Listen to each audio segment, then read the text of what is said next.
Question number 20। यहाँ पे हमें विनय पटेल के बुक्स में जर्नल एंट्री करनी है जिसमें हमें CGST और SGST 6% का लगाना है। 1 जनवरी को हमने गुड परचेस किया है गुप्ता ब्रदर्स से 3 लाख का। उसके बाद 4 जनवरी को बोला गया है कि हमने गुड सेल किया है 3,50,000 का तुलसी एंड सन्स को। फिर 10 तारीख को हमने 50,000 का जो गुड था वो सामान गुप्ता ब्रदर्स को वापस किया है, यानी कि ये परचेस रिटर्न हो गया क्योंकि हम पहले ख़रीदे थे, अब वापस कर रहे हैं तो परचेस करके वापस करना परचेस रिटर्न होगा। फिर 18 तारीख को लीगल कंसल्टेशन फ़ीस है 5,000 का, तो इस पे भी हमको GST चार्ज करना होगा क्योंकि ये एक्सपेंसेस है, हमारे पास से पैसा जा रहा है तो इनपुट GST लगेगा। इसके बाद हमें 30 तारीख को बैलेंस अमाउंट ऑफ GST पे करना है, यानी कि जो भी आउटपुट और इनपुट GST रहेगा वो माइनस करेंगे उसमें से और फिर जो बैलेंस रहेगा उसे हमें पे करना होगा। तो इसके लिए सॉल्यूशन होगा, सबसे पहले तो हम ये फॉर्मेट बना लेंगे date, particular, LF, debit amount और क्रेडिट अमाउंट का। सबसे पहले हमें बोला गया था कि हमने गुप्ता ब्रदर्स को परचेस किया है 3 लाख का सामान, तो परचेस करने के टाइम पे एंट्री होता है परचेस अकाउंट DR, और परचेस करते हैं जब हम तो क्योंकि जो GST का पैसा है वो हमें खुद को देना है, इसलिए यहाँ पे इनपुट GST लगता है, तो इनपुट CGST DR होगा और इनपुट SGST भी DR होगा। इसके बाद गुप्ता ब्रदर्स को हम CR करेंगे क्योंकि क्रेडिट परचेस था। इसके बाद परचेस में हम लिखेंगे 3 लाख रुपए। 3 लाख का जब हम 6% निकालेंगे तो आ जाएगा 18,000 रुपये, जो कि हम दोनों में लिखेंगे CGST और SGST में। तीनों को प्लस करने पे आएगा 3,36,000।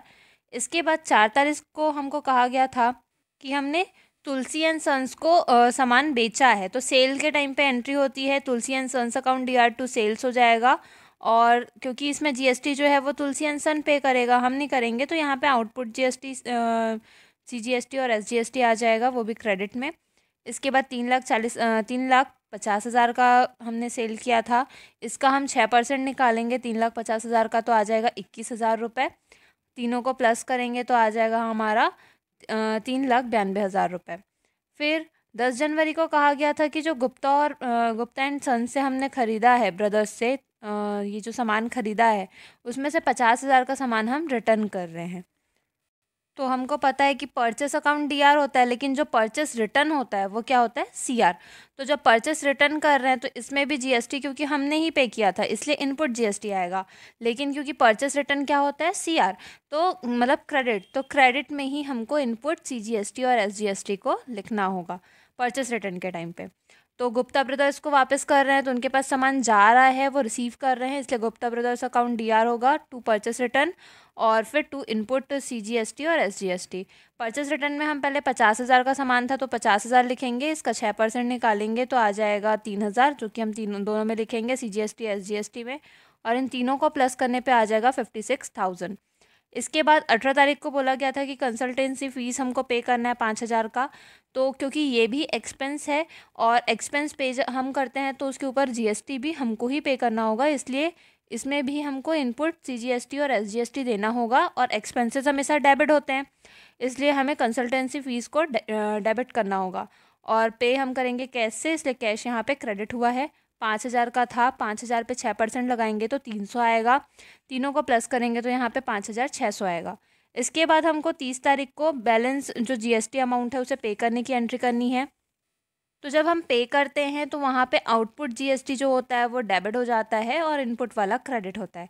तो यहाँ पे तो IGST तो आया ही नहीं है, सब CGST और SGST ही थे, तो हम पहले लिखेंगे output CGST DR, output SGST DR to input CGST to input SGST, और जो बैलेंस अमाउंट आएगा वो हमको क्योंकि पे करना है तो उसकी जगह पे पैसा तो हमारे पास से जाएगा, तो इसलिए हम यहाँ पे लिखेंगे टू बैंक अकाउंट। अब हम देखेंगे कि हमारे पास आउटपुट GST कौन कौन सा था। तो पूरे क्वेश्चन में आउटपुट GST हमको यहीं पे 4 तारीख वाले में मिला है 21,000 का, तो हम इसे ही लिखेंगे, यहाँ पे 21,000 आ जाएगा। इसके बाद हमको इनपुट GST देखना होगा, तो इनपुट GST का कैलकुलेशन यहाँ मैंने कर दिया है। पहला था जो 1 जनवरी वाला जिसमें हमको इनपुट GST देना पड़ा था 18,000 का। उसके बाद ये वाला था 18 तारीख वाला जिसमें हमको 300 रुपये GST देना पड़ा था, तो उसको हम प्लस करेंगे। और जो परचेस रिटर्न वाला था 10 तारीख को, वहाँ पे जो इनपुट GST था वो क्रेडिट में आया है। हर बार इनपुट GST डेबिट में आता है बट यहाँ पे क्रेडिट में आया है, तो ये वाला जो इनपुट GST है 3,000 वो हमको माइनस करना होगा। तो उसको हम माइनस करेंगे, तो यहाँ पे 18,000 प्लस 300 करेंगे और उसमें से 3,000 माइनस करेंगे तो 15,300 आएगा। तो ये 15,300 हम इनपुट जीएसटी में लिखेंगे। एसजीएसटी का भी सेम ही होगा, तो सीजीएसटी एसजीएसटी सेम रहेगा। उसके बाद हमको ये 21,000 को जोड़ना होगा, तो 42,000 आएगा, और इधर पे 15,300 इन दोनों को जोड़ेंगे तो 30,600 आएगा। 42,000 में से 30,600 माइनस करेंगे तो 11,400 आएगा, जो कि हमको पे करना है। तो ये 11,400 हम बैंक वाले कॉलम में लिखेंगे। अब इस पूरे कॉलम का, जो कि डेबिट अमाउंट का और पूरे क्रेडिट अमाउंट वाले कॉलम का हम टोटल करेंगे, तो इसका टोटल हमारा आ जाएगा 8,31,600, जो कि हमारा टोटल अमाउंट होगा जर्नल का, और यही हमारा सॉल्यूशन भी होगा। क्वेश्चन नंबर 21, यहाँ पे हमें पूजा ट्रेडर्स के बुक में जर्नल एंट्री करना है, जहाँ पे हमें सीजीएसटी 9% और एसजीएसटी भी 9% देना है, और जो आईजीएसटी है वो 18% देना है। 3 तारीख को बोला गया है कि गुड परचेस किया हमने 1,80,000 का आउटसाइड स्टेट, यानी कि हमारे जो राज्य है उसके बाहर से ख़रीदा है। तो जब भी राज्य के बाहर से ख़रीदा जाता है कोई सामान, तो उस पर आईजीएसटी लगता है। कोई भी ख़रीदा या बेचा जाता है तो आईजीएसटी लगता है, तो इसमें आईजीएसटी लगेगा। उसके बाद 8 अप्रैल को बोला गया है कि हमने 2 लाख का सामान बाहर भेजा है, मतलब बाहर बेचा है आउट ऑफ स्टेट, तो इसमें भी आईजीएसटी लगेगा, सेल्स है। फिर 15 तारीख को हमने गुड बेचा है 70,000 का लोकल मार्केट में, तो इसमें सीजीएसटी और एसजीएसटी लगेगा। फिर 17 तारीख को हमने एक टीवी सेट परचेस किया है ऑफिस यूज़ के लिए, ये एसेट है, तो यहाँ पे परचेस की जगह पे हम टीवी लिखेंगे। लोकल मार्केट से ही ख़रीदा है, इसलिए 42,000 का, इसलिए इसमें भी सीजीएसटी और एसजीएसटी लगेगा। 22 तारीख को 20,000 का जो गुड था वो निकाल लिया गया है, विड्रॉ किया गया है पर्सनल यूज़ के लिए, यानी कि ये ड्राइंग्स है, तो इसमें भी सीजीएसटी और एसजीएसटी लगेगा। और 30 तारीख को हमें बैलेंस अमाउंट ऑफ जीएसटी पे करना है, तो इसके लिए हमारा सॉल्यूशन होगा, सबसे पहले हम 3 तारीख वाले एंट्री करेंगे, 3 तारीख वाले ट्रांजैक्शन का। तो यहाँ पे हमने गुड परचेस किया था आउट ऑफ स्टेट से, मतलब स्टेट के बाहर से, तो परचेस अकाउंट DR2 यहाँ पे आ जाएगा इनपुट आईजीएसटी, क्योंकि स्टेट के बाहर बोला गया है, और 2 कैश आएगा। 1,80,000 का था, इस पर 18% हमको चार्ज करना होगा, क्योंकि आईजीएसटी 18% बोला है, तो 1,80,000 का 18% आ जाएगा 32,400, और इसको प्लस करेंगे तो आ जाएगा 2,12,400। इसके बाद 8 तारीख को बोला गया था कि हमने राज्य के बाहर सामान बेचा है 2 लाख का, तो इसमें भी क्योंकि राज्य के बाहर बोला गया था तो आईजीएसटी ही लगेगा, तो ये भी हो जाएगा कैश अकाउंट DR2 सेल्स और टू आउटपुट आईजीएसटी। 2 लाख का था, 2 लाख पे 18% निकालेंगे तो 36,000 आएगा, दोनों को जोड़ देंगे तो आ जाएगा 2,36,000। इसके बाद फिर 15 तारीख को हमने लोकल मार्केट में सामान बेचा है, तो इसमें सीजीएसटी और एसजीएसटी लगेगा। कैश अकाउंट DR2 सेल्स होगा, to output CGST, to output SGST.